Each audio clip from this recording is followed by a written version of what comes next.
I have the privilege of being joined today by my friend Colin Friesen, who is currently studying at Conrad Grebel University College in Waterloo, and is doing his master's and currently his thesis work on how video games tell the biblical story.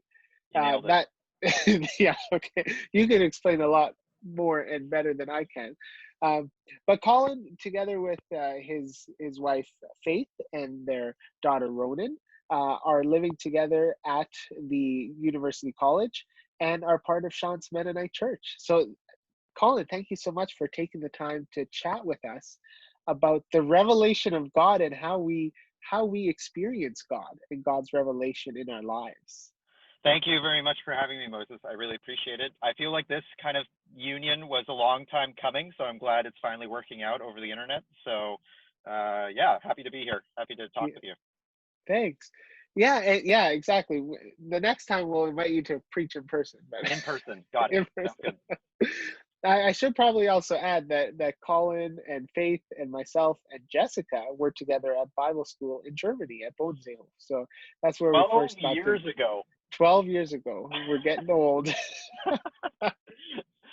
Um, so, Colin, I want to ask you some questions, not only about your own life, but about your studies as well, and the work you're doing in your thesis. But to start off, now in our service, we've been talking about some of the work that Bonhoeffer has done, and how Bonhoeffer has really emphasized in his time the different ways in which we know and get to know God through God's revelation and through our faith in that revelation. So I'm curious about you in your own Christian walk. Um, how is it, and why do you think it is that God would reveal God's self to the world? And how do we discover that? And how maybe have you discovered that? Those are okay. Those are lots of questions, but Yeah. They're great questions. I would answer it in two parts. The first part is God throughout Scripture. It's a very consistent pattern that God continually steps down into creation to reveal Himself to His people. We see it in the garden with Adam and Eve, that He walked with Adam and Eve in the garden somehow. I'm not sure how that looked or what that looked like, but He did it. And then at the very end in Revelation, we find the heavenly city of Jerusalem coming down to earth. There's always this effort from God's part to come down and be with His people. So I think that's just a constant throughout the beginning to the end of the Bible. But I think we most clearly see that, and I'm pretty sure the apostles were most clearly convicted about this, that Jesus is this fullest revelation of the Godhead, and that if we want to know about God, we need to look at Jesus. So that's like part one. The second part is that there's been a very long conversation in Jewish and Christian history about God revealing Himself through culture and through the world as we experience it. And that's as old as the New Testament. So in Acts 17, when Paul goes to Athens and he discovers an altar to the unknown God, he doesn't tell the Athenians to, okay, let me take you to Israel, to the temple, and then I'll show you what God is like. He says, no, this God that you're already worshiping, this unknown God, is Yahweh, is the Lord, and let me tell you about Him. So he's already doing that in the text. So it's as old as the New Testament, this conversation about seeing God wherever we go. And so my conviction there is that not that God is kind of selectively choosing instances where He reveals Himself and when He doesn't, but God is manifesting Himself everywhere in all things at all times. Like, we can't run away from it. We can't suddenly not be with God. And I think that and so this conversation about God revealing Himself in the cultures of people around the world has been a very long conversation, kind of bringing that to the surface. So that would be my first assumption, is that it's our fault if we don't see God. It's not necessarily God kind of being distant from us because He just decides not to show up one day for whatever reason, right? I think that's more on us than on the divine. Well, then take it specific for us now in terms of your own walk. Would you be comfortable sharing the ways in which you specifically have um, either seen or witnessed God in your life? Yeah, that's another big soul searching question, and I think in relation to just my own research and my own work, which I think is very much addressing these questions about where is God showing up and how. Um, some of my most vivid and powerful moments of theological introspection, where I suddenly realized that God was doing more in me and doing more in the world than what I realized, was when I was playing video games. And so I think there's a level of discernment there. I don't think that means that every time you have a nice feeling, that means when you're doing anything, that just means God is doing something. But I think we need to be listening and be attentive to the ways that God speaks. If we do believe that God is working in and through all things, then let's listen for it and let's look for it. So specifically, in my case, and what I've been compelled to see through my research, is that God has been revealing Himself when I'm at play, which I think is something coming from a Western Protestantized kind of work ethic culture, where play is kind of seen as something as this frivolous activity that you kind of do if you have spare time. When you see God revealing Himself in play, suddenly that places a lot more value on the activity of play and the theological implications of play than perhaps we were willing to see before. That that it's very interesting and not something that is often talked about in church, although we do talk about it in different spheres. For example, at camp, we often talk about how God shows up at play, but mostly that's with kids, and it's hard for Right, us as adults to put ourselves right. in that position. Yeah, But I'm guessing now that if people heard you say you've discovered God through video games, people might be confused. So right. let's take a step back and say, Yeah. why do you enjoy playing video games, and what are the kinds of games that you do enjoy playing, and what is it about video games that entices you? Right. Well, I think I'll just take an even farther step back to kind of frame it in a better perspective. There's an argument that's used, and this is a biblical argument, and it's used to kind of understand how Christians can understand their place in the world and the objects that are around us and how we relate to them. And it's called the spoils of Egypt argument. So if you go into your Bibles and you go into Exodus, you learn that once the Israelites escaped Egypt, um, they were allowed to ask the Egyptians for articles of clothing, gold, silver, possessions, things like that to aid them on their way. And then after the 10 plagues and after Pharaoh let them go, that's exactly what happened. They asked their Egyptian neighbors for stuff, and the Egyptians gave them stuff, and they walked out of Egypt with that.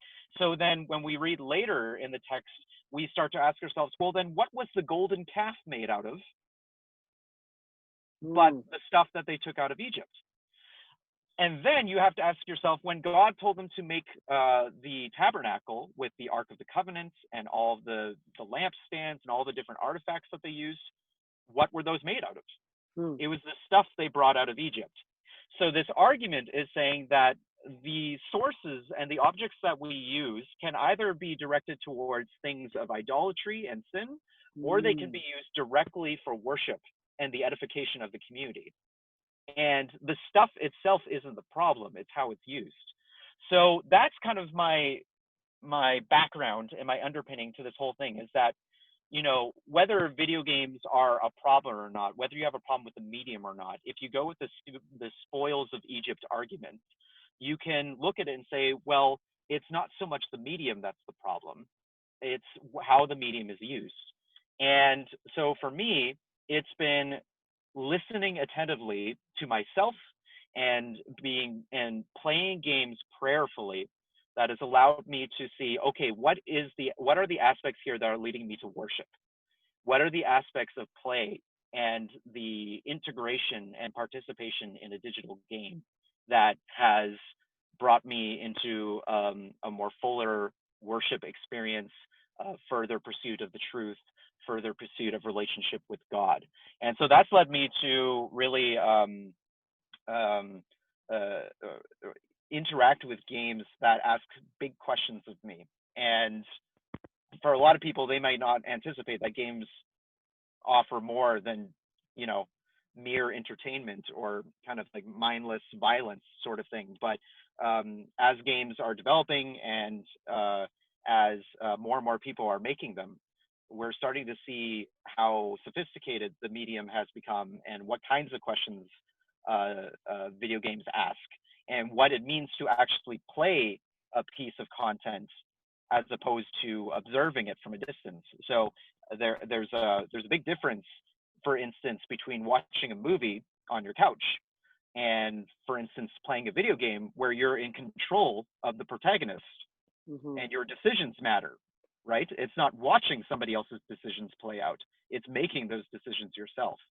So suddenly, if you're faced with big questions, or you suddenly you're you're involved in something that has weight and has stakes, it means a lot more for you to actively pursue that decision or make that choice than to say um, uh, be separated from that because of the limitations of the medium, say in film or television or literature or artwork, you know, like Hmm. paintings or something that it's a different experience, which I think there's a lot of opportunities to explore and engage with. Um, Now, I think that's quite interesting how you bring up the movies and how that's different from video games because often we don't have a problem seeing how a story told as a movie can be a reflection of a biblical story.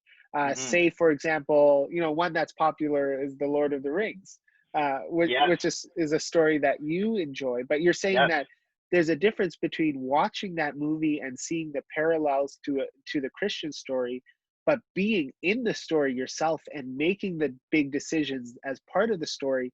What can that do for people of faith? Like, what happens when you're actually immersed in the story yourself? Um, well, in my case specifically, there's a level of connection and immersion that occurs that is kind of unparalleled for me, at least in my case. Um, it's embodying and it's immersing yourself in that activity as opposed to observing it from a distance. And so, to get more specifically, in the case of theological or biblical ideas, you know, what's the difference in playing a game for my research that is about the story of Abraham and Isaac on Mount Moriah, where Isaac is being sacrificed in the story? What difference does it make as a player to run away from the sacrificer in the game as opposed to in the text, where for all intents and purposes we see a fairly passive and restrained Isaac who we don't know his motivations because the text doesn't tell us, but he's on the altar. He's about to die. Abraham is about to kill his son. But in the game, you get to run away from that and you get to fight back. And that's a very different retelling of that story. That's a very different theological concept that you then have to process. And the advantage then for the player is they get to work that out actually in real time while it's happening, which is an opportunity that I think a lot of people are sleeping on and are not realizing the weight and the extent of that, of being able to process that in action, in with your own agency and with your own um, choices and decisions. It's a very different experience, and it's one that I'm working through with my research. Yeah. In your research, are you finding that there is a way for us, say, as the church, to encourage people who are really into video games to maybe change their mindset? Or like, what's involved for people to all of a sudden allow themselves to see God or experience God through video games and play? Well, that's a good question, and that's a very pastoral and discipling sort of process. So that's not something necessarily that you just turn on and things just happen. This is like with all of life. it's going to be a long process of walking with Jesus. But I would just go back to the my primary assumption, which is it's not about necessarily a shift in thought where suddenly I'm like, oh, okay, I guess I can see things now that I didn't before just because I've changed my mind. My primary assumption is that God is doing something in all things. I'm Mm, convinced of that in the biblical text. I am not convinced that God is absent here, but is okay with doing things here. So I would encourage people that if video games are something that is a part of your pastime, if it's a hobby, if you're a Christian and you're wondering, wait a second, am I wasting my time? You know, that's what I was told my whole life is that video games are a waste of time. Um, which at the end of the day, I guess we could argue any activity under that criteria is a waste of time that isn't like mhm, evangelizing or, you know, something like that, right? But if you're worried about that kind of thing, I would instead compel yourself um, to read scripture and to see that God is working in everything. So when I play a video game, I'm not playing it in isolation. God has not separated himself from the activity. Instead, I just know and I prayerfully play with the sense that God is with me, playing with me. And that elevates play to not just this kind of mundane, sort of childish activity that only children do, but play is, in a way, a creative and back and forth reactive activity that puts you in involvement with somebody else. And in this case, it's God. Like I really don't believe that games are isolated activities. Um, Even if there's only a single player, I firmly believe that video games done so prayerfully and theologically are interactive experiences with the divine in the sense that um, that like our argument with the spoils of Egypt, any activity, any object can be used to direct us towards worship and towards the pursuit of truth and towards God. mm. So I would just follow that line of reasoning with video games. Do you have a like a very specific example or like a time? Was there a moment when you were playing a certain game or doing something where, something you just realized, hey, this is God right now? Or the question that it made you ask, it grew you deeper in your faith. Like, do you have like a specific example of that? Yeah, I have a few. One that I'll take that's very that I think it's very pertinent to our kind of our global situation is there's a game that's called Flower, and in it you play. It's kind of ambiguous as to who you are in the game. You might be the wind, you might be nature. It's not entirely clear, but the whole purpose of it is to basically restore the created world.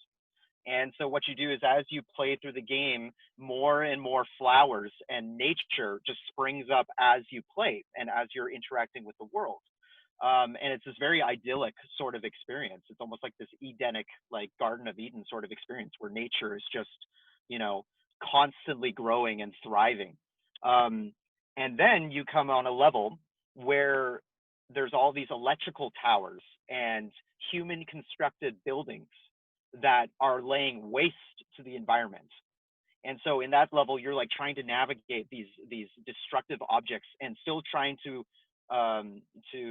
complete that mission of growing and and restoring the world and thriving in it.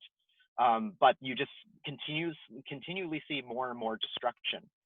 But then the final level is very fascinating, and I was amazed that they did this little twist to it, is that instead of perhaps destroying these buildings that humans had created and destroying these things that had led to the environment's destruction, the world's destruction, instead, when you touch them, you restore these buildings and you transform them into its good purpose. And so you take all these things that humans have done that have been awful and terrible for the world and for each other, and you make them into this glorious natural extension of the natural world. Like suddenly plants and trees and flowers are intertwined with human creations, with human buildings, until suddenly you've recreated this paradise again. And that's essentially revelation. Like that's essentially what's Mm, going on is God comes down, and rather than just blowing up the planet and being like, I'm done with you, we're starting over, I'm gonna like rip you all away and make sure you get to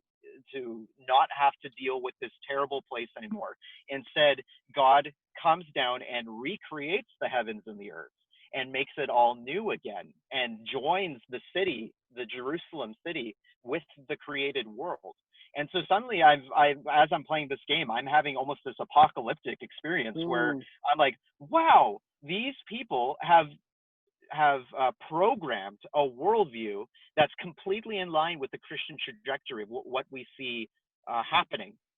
Is that our mission is to unite heaven and earth, to take what was once our destructive, unnatural, and sinful tendencies and to restore them into a proper context, which is this united heavenly, spiritual, earthly connection that we lost at the garden and that God has been desperately trying to restore.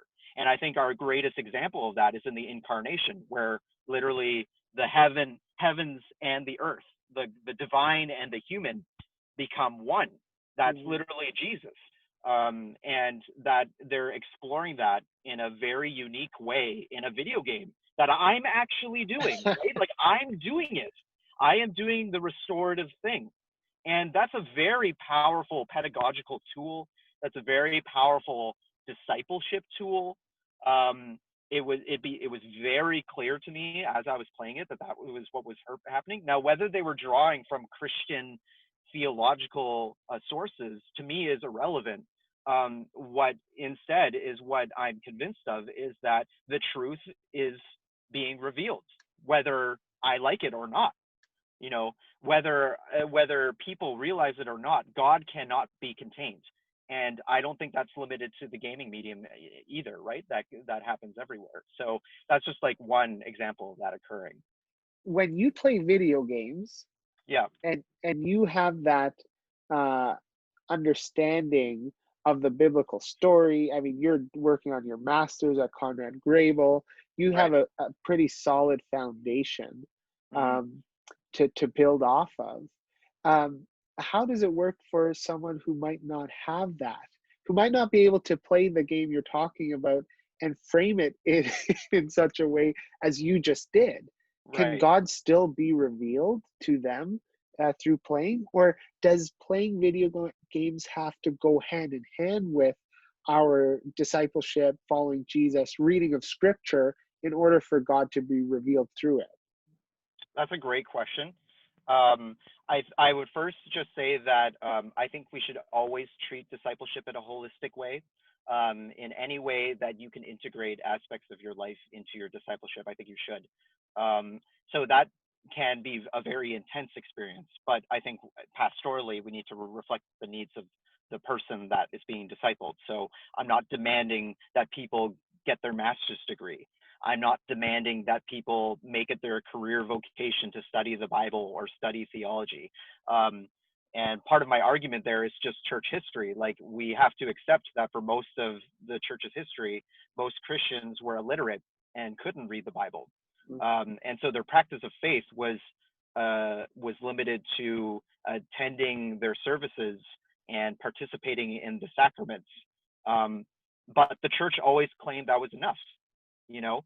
So I don't think there's a threshold that people, ordinary people like laity, need to meet in order to meet with God.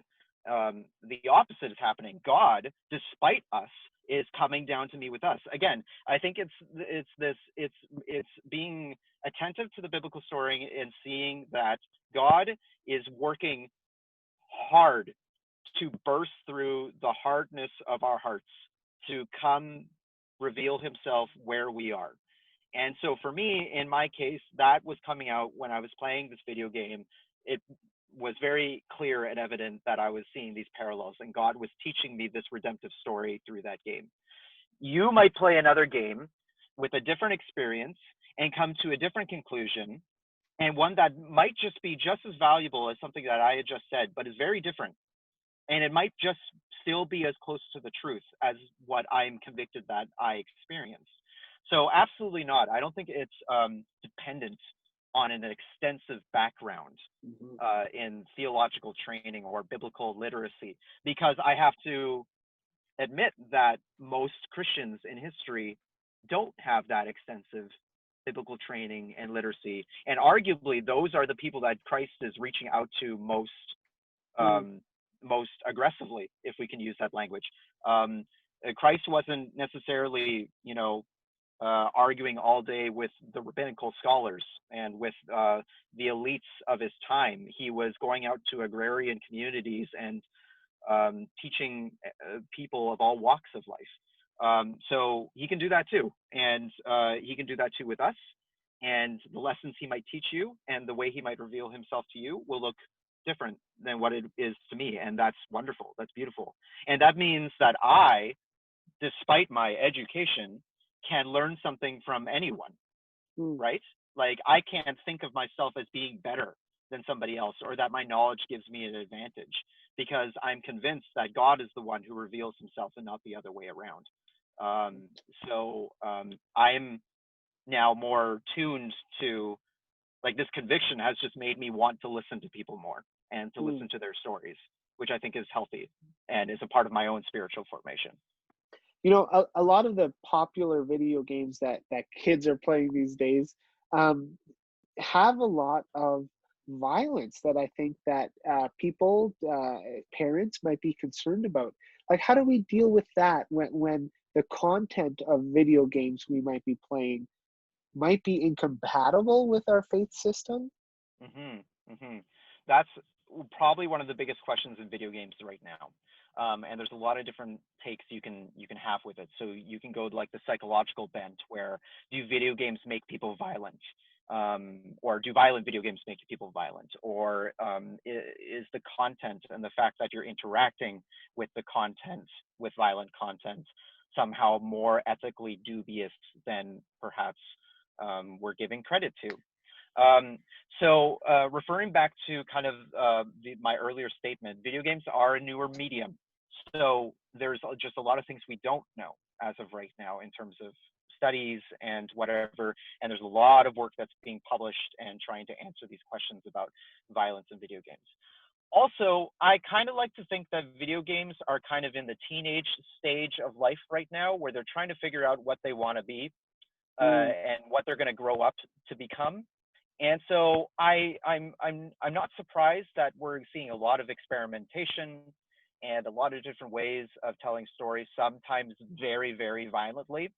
And if I remember what I was like as a kid and as a teenager, sometimes I behaved in ways that I just wouldn't do now. But that's part of growing up, right? So I think the medium being new is exploring different ways of doing things. Um, so as for violence or other questionable content in media, I would first ask myself, if I'm okay with this kind of content in a movie, Mm. then why am I not okay with it in a video game? So, for instance, if you're okay with watching a violent action movie, a big blockbuster that comes out where there's punches and kicks and all that kind of thing, but you're not okay with that happening in a video game, I would start asking yourself, am I just offended by the medium, but Mm. not the content, right? Is it just because I don't like video games, therefore I don't like anything that they represent? So that would be the first thing I would ask.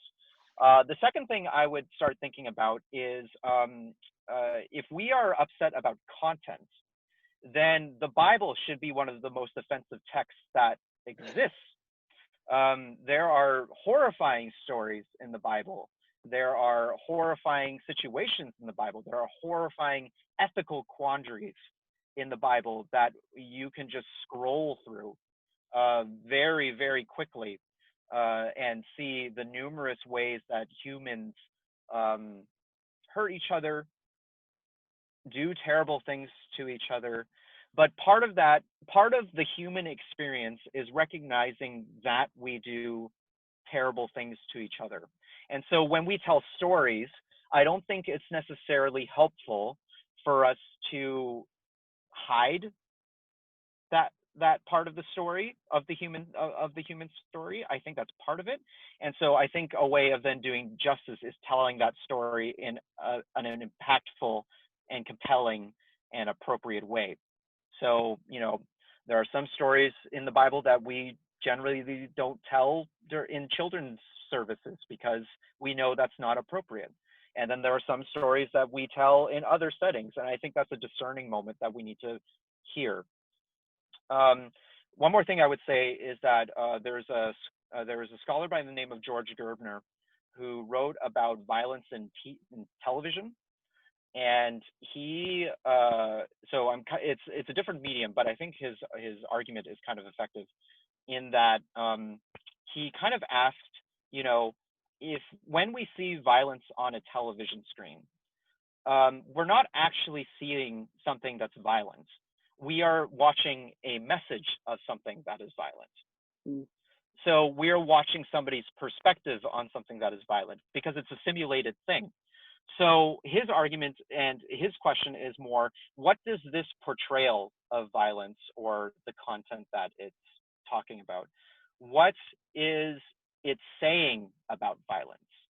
What is it telling us about violence? What is it telling us about how humans interact with each other? And so from there we can talk about, wow, this is offensive, or this is awful, or this shouldn't be repeated.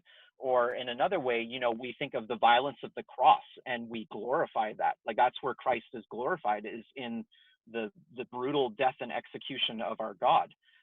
So I think there's a sense where we can contextualize these things, but part of the difficulty is applying that to a medium where you actively participate in it. And so from there, there's a lot more work that needs to be done. And I'm not going to argue that every single video game is for every single person.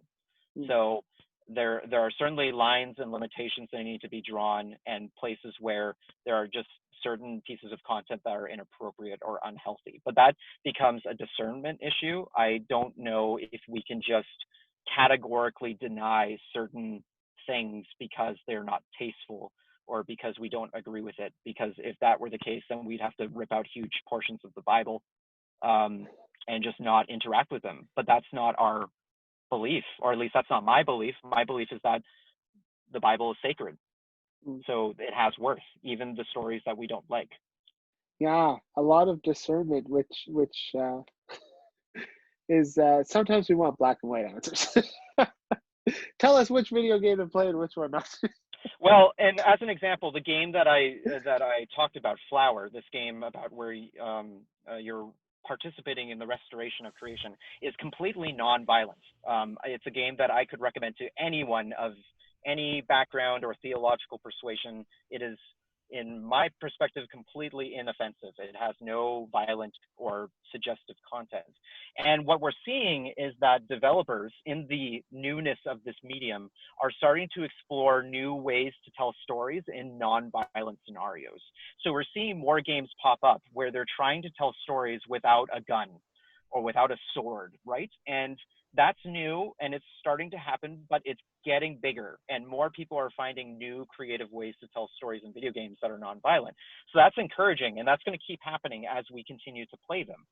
So my argument would be, if you want to see more nonviolent video games, then start buying them, because we vote with our wallets in a way, sort of thing. So, but that is happening. That is people are becoming more creative that way. So Colin, I feel like the stereotype around video games sometimes is that it can be addictive and that it can be a time waster and all of that. And for a child in a family, or for now you as an adult with a family, how do you figure out how to set boundaries or have a balance between the time you spend playing video games and not? Right. Well, that's a great question, and I think that's something that we, as a church and as the culture, need to address responsibly. So I'd start with a couple things first. First, I would say that the stereotype that you're referencing about, you know, isolated teenagers in their basement, or, you know, disturbed young adults in a dark corner playing video games. There's certainly examples of that, but that doesn't reflect the statistical majority. The average age of a video gamer in the United States is between 30 and 35. The gender differential is 50-50 between men and women. 3/4 of every household in the United States has somebody who plays video games. 2 billion people around the world play video games. This is not a minority issue. This is not a niche sort of thing that's happening to the side. Video games annually make more money than film, television, pornography combined. All of these things that are issues in the church that we wrestle with a lot of effort, pale in comparison with the amount of influence and money that video games make. And a lot of people are playing video games, and it's not just this stereotype that you see. But what happens when you do see that stereotype, and what happens when you see examples or you witness it in your own life, that you see video games that are addictive, or they have like steep financial costs to them where you're spending all of your money and all this stuff? What do you do around that kind of thing? So I would frame that behind my experiences playing video games as a child, in that when I played video games growing up, the assumption that my parents had, and I know this because they told me, is that they had this assumption that video games are just kind of this toy, this childish toy that you play with as a kid, and you'll eventually grow out of. And then you won't do that anymore. So as a child, I played a lot of video games. I can't remember a time in my life where I didn't play video games. And so my parents were thinking, well, okay, he might be playing a lot of video games, but he's going to stop playing eventually. And it didn't impact my studies. I still did well in school, and I still had a pretty robust social life. I had a lot of friends, and I hung out with those friends a lot. So they didn't notice that this was like interfering with my life in a significant way. But basically all of my free time and my money was devoted to video games. And so because they believed that I would just grow out of it, they didn't set limitations or restrictions for me at all. They didn't set an example I needed to follow. They didn't give me any guidelines, because they didn't understand video games that well. And they thought I would just stop at some point, which isn't reflective of the statistics that I just gave you, that the average gamer is between 30 and 35. That's an adult. That's not a child. So that shaped my habits and the way I played video games, which was basically this unrestricted sort of thing, that as long as it wasn't getting in the way with the rest of the things in my life, I was playing video games. And while I still wouldn't say, like, obviously it's my hobby, it's my passion, it's now my career interests. Obviously I'm not saying don't play video games or video games are bad. That's not what I'm saying. The fact that I didn't have any structure around it was, I think, really detrimental to myself. And I'm not just going to put the blame totally on my parents, because that would just not be charitable.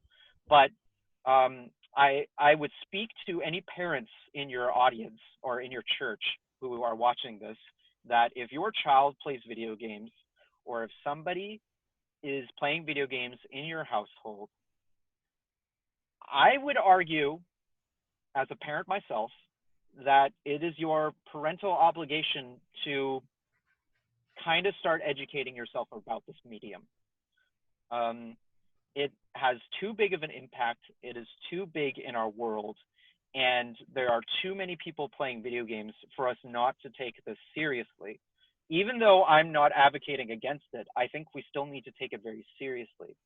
So yeah, I don't know if you want to bounce off to more specific questions with that, Moses, but I think if you are a parent and your child plays video games, maybe the kids in your audience are starting to get scared because they're like, oh no, he's found me out. But there needs to be some education, some basic understanding of the medium at play, because the odds are is that if your kid's playing video games and they like it, they're not going to just stop because they get older, right? Like they might, but if it's my case and most of my friends, we're still playing video games in our late 20s, early 30s, and beyond, right? So, as anything, as a parent, like as a parent myself, I'm going to be looking at my daughter's life with my wife, Faith, and we're going to be trying to make holistic decisions about what we think is the healthiest way to teach her how to live.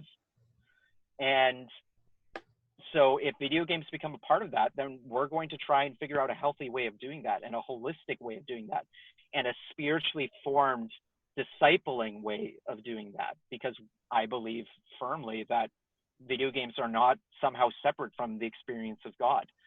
So I would, if I was a parent, which I am, I would start asking pretty big questions about the medium and what I can do to model a healthy engagement with it. Mm-hmm. Yeah. Well, that's great. I think that's helpful for people to hear. Yeah. Um, So yeah. yeah, I don't know, as a parent yourself, Moses, I don't know if you have any more particular questions about that. But yeah, there needs to be some education in our churches if there isn't. Yeah. But even the like you were saying, which video games to play and Right. where how we feel comfortable is a discernment thing. Right. I'm guessing that how we use video games then is as well, and there's no Yeah. one right answer of limit your kids to 1 hour of play a day. Like Right. I guess it doesn't work that way. Well, yeah, I mean, like, there's obviously, and then there's other side effects of that too, right? So we've learned now through decades of office work that sitting for long periods of time is very detrimental to your health. So, sitting down and playing video games for hours might not feel bad as you're doing it, but if you're doing it consistently, then we know that that's a problem. Does that mean we get rid of video games? Probably not. It just means that maybe you need to incorporate some intentional activity alongside playing video games, like stand while you're playing video games, as we do at work now, right? And so there are other effects of playing that we just need to consider. So it's not just time investment, it's not just content, it's also habit and posture and other things that come along with the activity. But that's the same thing with any activity. Like you take risks when you play sports, but we have accepted those risks, right? That's fine. Like if somebody wants to go play hockey, that's fine. There's a risk they might get a head injury, but we've accepted that, right? Mm-hmm. So it doesn't damn the medium just because there are side effects or risks to it. It's just that we know better ways of doing it. Now we have to actualize them, right? And practice it. You're speaking to, I think, a lot of people who might find themselves really into video games, but have the voices behind them, maybe that you've had too, that say, stop wasting your time, do something valuable, or whatever the voice is. And offering a real compelling idea that we should be open to God speaking through anything, and video games especially, when we can put ourselves into a story. But there are going to be people who, and I'm thinking of parents, right, of kids, and they themselves, they're not into video games. They might not understand why their kids are so into video games. And now you, as a dad, thinking about your kid, how do you think parents can help their kids to play video games well, and feel good about their kids spending time playing games? Right. I think part of the problem is the newness of the medium.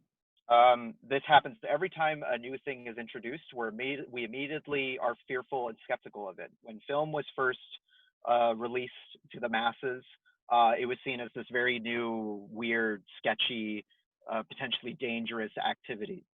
So I think it's just part of the newness of the medium. There are going to be people who are unfamiliar with it, who will take a flight approach to the medium itself.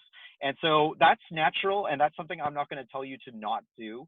But I think for parents who are wanting to guide their children, I think what the helpful message is kind of the thing that we've just been talking about, but that instead of seeing video games as either a time waster or as something you do alternatively to other things, like for fun versus for productivity.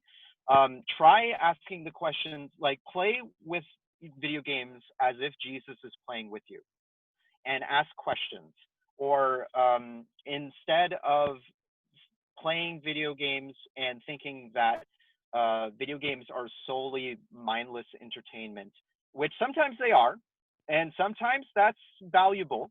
Mm, Um, it's not to say that it's always problematic, but instead to do so with the intention of bringing yourself into a worshiping state.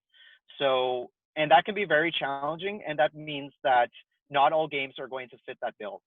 I'm not saying that you can go up and pick up the latest AAA hit from that sold millions of copies that everybody's playing. I'm not saying that means you can go and get Fortnite and, God will just speak to you all of a sudden. That's not necessarily it, but it's kind of a worldview that I am arguing for that should impact everything you do, which is that if God is present and doing restorative things and in every way, then integrate video games into your discipleship. Read scripture after you play a video game. Pray after you play a video game. Play with your kids if you can, or play together as a family as you can, or play as a church community as you can, and start talking about and asking questions about what does it mean to play Christianly? What does it mean to play video games with the Bible in hand, with Jesus in your presence? And I think just as a starting place, if you start asking those questions as you're playing video games, you're going to come to different conclusions than if your original starting point was, I'm just going to turn this thing on and have some fun for 15 minutes or an hour or whatever. mm, When you start at a different place, you're going to end at a different place. And I think starting with the assumption that Jesus is in my midst while I play, and perhaps I'm even playing with God when I play video games, I think that'll lead you to some interesting places. So play as a disciple. Um, Play with God as a follower of Jesus. Play as a part of picking up your cross. What does that look like? And it's going to look different for different people. And, part of the exciting part of my research is that this is all very new and not a lot of people are asking these questions right now. So I'm kind of at the forefront of these kind of discussions and these kind of practices. So in 10 years, who knows what kind of conclusions we're going to come to and what kind of things we're going to do. But I'm very excited for that. And it gives me a better framework than what I thought video games were throughout my childhood, which was kind of like this guilty pleasure that I'm doing, but I shouldn't really do, sort of thing. mm. So it's not an all access pass to do whatever you want. Instead, it's integrating discipleship into your activity, which is what I argue you should be doing with anything anyways. Yeah, it's not hard for me to uh, imagine listening to music, making music with the Bible in hand, or Right. going out into nature with the Bible in hand, Yeah. right? Like, and I think you're right, just because this is such a new thing. And so I want to affirm you um, in your work that you're doing in order to get us thinking about this and get the church thinking about this. Playing video games as a church, I've never thought of that before. And like video games is a digital medium, right? Like this is not limited to just video games. Like, we have board game nights at churches all the time, right? But we never consider it like a spiritual activity. What would happen if instead we incorporated discipleship into board games? What would happen if we took like just games that we played at camp or What if we made these activities of discipleship? What if Jesus was playing with us? That's kind of all I'm advocating for, is that, like you said, just like how it's very natural to pick up a guitar or an instrument and suddenly feel connected to the divine, or to walk around in a forest or do a hike up a mountain and sense the divine. I think we are limiting ourselves when we say we don't find God in play, or we don't find God in games. So if the digital medium isn't your thing, or if that you find that too inaccessible, just think about discipling in play when you're playing with each other. And I think that reframes a lot of the difficulties. And final question, what's your favorite video game? Moses, we could be here all day. We could be here all day. That's a really hard question. As I was kind of contemplating this, because I suspected this question would be coming up, it kind of falls down to two games that I can pick one or the other, and mostly because they personally are very meaningful to me. One of them is a game that's called Bloodborne, and one of the reasons why I've connected with it so deeply is because one of the main themes in the game is about miscarriage and stillbirth. It's about what happens when you lose a child or you can't conceive, which suddenly sounds very serious for a video game. Why would video games be talking about that? But that's what's happening in the medium, is people are addressing these issues. So that would be one game where it just meaningfully impacted me, because it's about miscarriage and stillbirth. And before we had our daughter, Ronan, we lost two pregnancies, my wife and I, and that was a deeply painful experience for us. And this game was a cathartic experience of that. Again, the difference in playing that experience as opposed to observing it from a distance, very cathartic experience. The second game would be a game called Hyper Light Drifter. And the reason why that game is important to me and I enjoy it so much is that the main character has a chronic illness and is dying from it. And I have a chronic illness. I was recently diagnosed with a chronic illness. So to play as a protagonist in a game that's very empowered and very powerful to change the world around him, to play as a character that has a chronic illness and is still powerful, is a very meaningful, tangible experience for myself, where sometimes I often feel very defeated by my illness and the things that I go through every day. To have a protagonist that overcomes the challenges despite their illness is also a very powerful, cathartic experience. So those two kind of games that are so deeply connected to my own personal experience stand out amongst a large library of favorite games. Moses, you've asked a very difficult question, but those are the two I'd have to respond with. As a non-gamer, or as a person who doesn't often play games, like I honestly had no idea that there were games like that. But it totally makes sense that people using this medium to tell stories, eventually you're going to see some really good stuff about the human experience. Right. And so that's really cool to learn about. Yes, absolutely. We as humans, we are habitual storytellers, right? That's what we do, is we look at life and we try to tell our story in a new way. And that's what's happening in video games too. And like, to lesser degree, all kinds of play are just telling contextualized stories in small bursts, right? When we're playing or playing make-believe, we're telling stories. And that's a deeply human experience. And I think that when you start realizing that that's the context in which a lot of people are playing, it suddenly doesn't look that weird or out of place, right? Like, it feels like, right, that's what you would do, right? You know, or at least that's what I think. So hopefully that helps people kind of cross that gap a little bit easier. But Thank you. And whenever you finish your thesis, send it our way so we can read it. I don't know if you'll like it, but sure. I can send a PDF out to you. Sure. Yeah.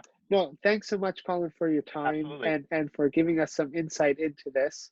And I know it's going to bring up some good conversations for us as well. I hope so. All right. Thanks.